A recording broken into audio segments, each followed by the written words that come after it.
அடியே முப்பாத்தா முப்பாத்தா. அடையேதுக்கு இந்த கத்து கத்துறீங்க? என்ன வேணும்? சொரக்காய்க்கு உப்பு போடணும். நான் தான் இன்னைக்கு சொரக்க குழம்பு வைக்கலையே. போதும், உன்னோட காமெடிக்கு நாளைக்கு தான் சிரிப்பு வரும், சிரிச்சுக்கிற. இப்போ இவ்வளவு நேரம் கூப்பிட்டு எங்கடி போன? அந்த டிவி கிட்டே உட்காந்துட்டு எப்ப பார்த்தாலும் அது ஏதாவது புரியுற மாதிரி நாடகத்தை வைக்கிறியா? என்ன அளவோ வச்சுக்கிட்டு அது கையமையான்னு கத்திக்கிட்டு கிடக்குது. எப்படித்தான் அதெல்லாம் பாக்குறியா எனக்கு தெரியல. அட அது வேற ஒண்ணும் இல்ல, கொரியா நாடகம் பார்த்துட்டு இருக்கேன். அது அவருக்கு பொறுக்கல. ஏன் மாமா, கொரியா நாடகம் பார்க்கிறது தப்பா? எப்ப பாரு நீங்க அந்த லேப்டாப் போட்டியிலே உட்கார்ந்துட்டு இருக்கீங்க, நான் டிவி போட்டியில உட்கார்ந்துட்டு இருக்கேன். இதுல என்ன தப்பு? அறிவு கட்டவளே, நான் லேப்டாப்ல உட்காந்துட்டு இருக்கிறேன்னா பணம் சம்பாரிச்சிட்டு இருக்கிறேன். நீ வெட்டியா உட்காந்து கொரியா பாய பார்த்துட்டு இருக்கிற.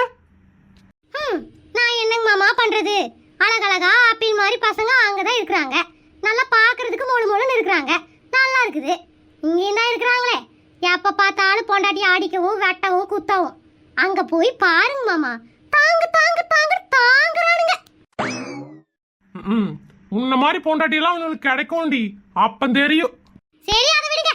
எப்ப பாரு உங்களுக்கு என்னோட சண்டை போடுறதே வேலையா போச்சு. எதுக்கு இப்ப இப்படி கத்திட்டு இருக்கீங்க? எங்க அக்கா ஊர்ல இருந்து வராங்க. உங்களையே வச்சுட்டு நல்லா சமாளிக்க முடியல, இது உங்க அக்கா வேறையா? என் கதை கந்தல் தான். என்னடி எங்க முணுமுணுப்பே? ஏனுங்க மாமா, உங்க அக்கா ஊர்ல இருந்து வர்றதுக்கு நான் எனக்கு அரகம் எடுத்து ஆடணும். ஏன் எது கத்திட்டு இருக்கீங்க? பேசுறீ பேசு, நல்லா பேசு. என் வீட்டாளுங்க வீட்டுக்கு வந்தாதான் உனக்கு தான் பிடிக்காது. ஏற்கனவே நாயும் நிறைய வச்சு சமாளிச்சிட்டு இருக்கிறேன். இதுல பண்ணி மாடெல்லாம் வீட்டுக்குள்ள வந்தா நான் என்னத்து பண்ணுவேன்? என்ன திமிரு? எங்க அக்கால பார்த்து பண்ணீங்கற? உங்க எல்லாத்தையும் தான் திட்டினேன், உங்க காதுக்கு அதெல்லாம் கேட்கலையாக்கும். வர வர உனக்கு வாய் கொழுப்பு ஜாஸ்தி ஆச்சு பார்த்தா. இல்லடி, ஏய் பேசிட்டு இருக்க, நீ வாடி போயிட்டே இருக்கற.